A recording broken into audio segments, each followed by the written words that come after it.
Hello friends, income tax के cases की series में आज जो केस हम डिस्कस करेंगे वो इस चीज़ को लेकर के है कि यदि किसी एसएससी कंपनी की शेयर कैपिटल बढ़ी है और जो शेयर कैपिटल जिस इन्वेस्टर कंपनी से आई है वो पैसा सेम अमाउंट उनके हाथ में ऑलरेडी टैक्स हो चुका है, तो क्या इस शेयर कैपिटल को एसएससी के हाथ में सेक्शन 68 के अंदर ऐड किया जा सकता है? यही इशू दिल्ली आईटीआईटी की बी बेंच ने अपने एक case assistant commissioner of income tax versus double plus software private limited के केस में डिसाइड की। ये case 136 ITR tribunal page number 252 पर रिपोर्ट हुआ और इस केस का जजमेंट 16 सितंबर 2025 को आया। प्रेजेंट केस के फैक्ट्स बहुत इंटरेस्टिंग हैं। प्रेजेंट केस असेसमेंट ईयर 2010-11 से रिलेटेड है। प्रेजेंट केस के अंदर एसएससी ने अपनी शेयर कैपिटल इंक्रीज करी और एसएससी ने 19 लाख शेयर इशू किए। 10 रुपये का एक शेयर था और ये शेयर 990 प्रीमियम पर इशू किए गए। जब एसएससी की असेसमेंट प्रोसीडिंग चल रही थी तो एसएससी से इस शेयर कैपिटल के बारे में पूछा गया। असेसिंग ऑफिसर ने ड्यूरिंग द असेसमेंट प्रोसीडिंग्स ये पाया कि जो शेयर कैपिटल एसएससी ने इंक्रीज की थी वो आगे जाकर के 3 कंपनियों में इन्वेस्ट हुई, बीसी, एसएफ और एसपी, और फिर दोबारा उन कंपनी से ये पैसा घूम करके एसएससी के पास आया। असेसिंग ऑफिसर ने यह भी पाया कि ये जो सारी सर्कुलर ट्रांजैक्शंस हुई थी ये बैंकिंग चैनल के थ्रू नहीं हुई थी। एक कंपनी ने दूसरे को चेक दिया था और फिर उन चेक्स के पीछे इनको क्रॉस करके, मल्टीपल क्रॉसिंग करके एक कंपनी से दूसरी कंपनी में, दूसरी कंपनी से तीसरी कंपनी में ये पैसा एसएससी के पास आया और एसएससी की शेयर कैपिटल बढ़ाई गई। असेसिंग ऑफिसर का ये मत था कि ये सारी ट्रांजैक्शंस एक शाम ट्रांजैक्शंस हैं और खाली ये कैपिटल को बढ़ाने के लिए की गई है और इसलिए असेसिंग ऑफिसर ने इस कैपिटल का सेक्शन 68 के अंदर एडिशन किया। जब ये मैटर सीआईटी अपील के पास था तो सीआईटी अपील ने एसएससी की एडिशन को डिलीट किया और जब ये मैटर ट्रिब्यूनल के पास पहुंचा तो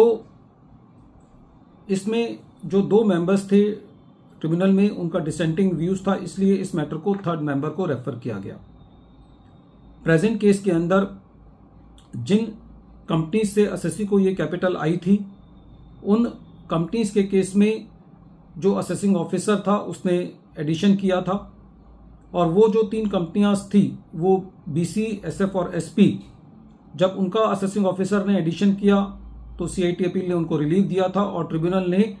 उस रिलीफ को विड्रॉ कर लिया था, उस एडिशंस को कंफर्म कर दिया था और मैटर उन केसेस के अंदर हाई कोर्ट के अंदर पेंडिंग था। एसएससी का ये कहना था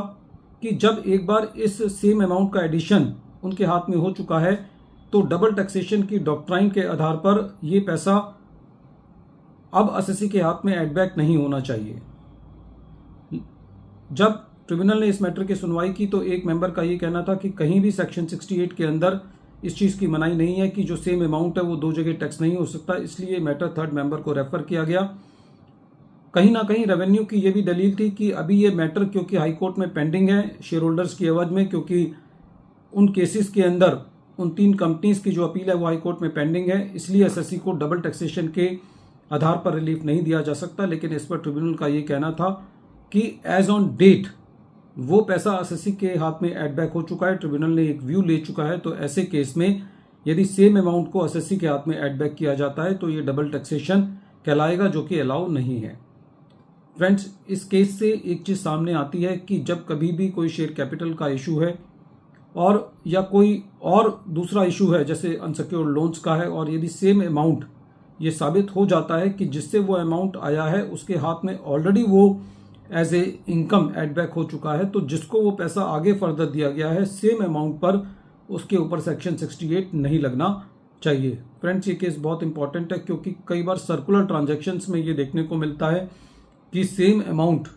दोनों या तीनों पार्टीज में एडबैक कर दिया जाता है, तो उससे खाली एक फिक्टिशियस डिमांड्स जो है वो क्रिएट हो जाते हैं।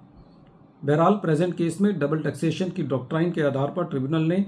एसएससी के हाथ में एडिशन को डिलीट किया। हालांकि जो ट्रांजैक्शंस थी वो बैंकिंग चैनल के थ्रू नहीं थी, ये सर्कुलर ट्रेडिंग था, एक तरीके से सर्कुलर मूवमेंट था फिर भी डबल टैक्सेशन के आधार पर ट्रिब्यूनल ने एडिशन को डिलीट किया। वीडियो के अंत में एक बार फिर मैं केस का नाम रिपीट कर रहा हूँ। केस का नाम है assistant commissioner of income tax versus double plus software private limited, और ये case 136 ITR tribunal page number 252 पर रिपोर्ट हुआ और इस केस का जजमेंट 16 सितंबर 2025 को आया। Thank you friends.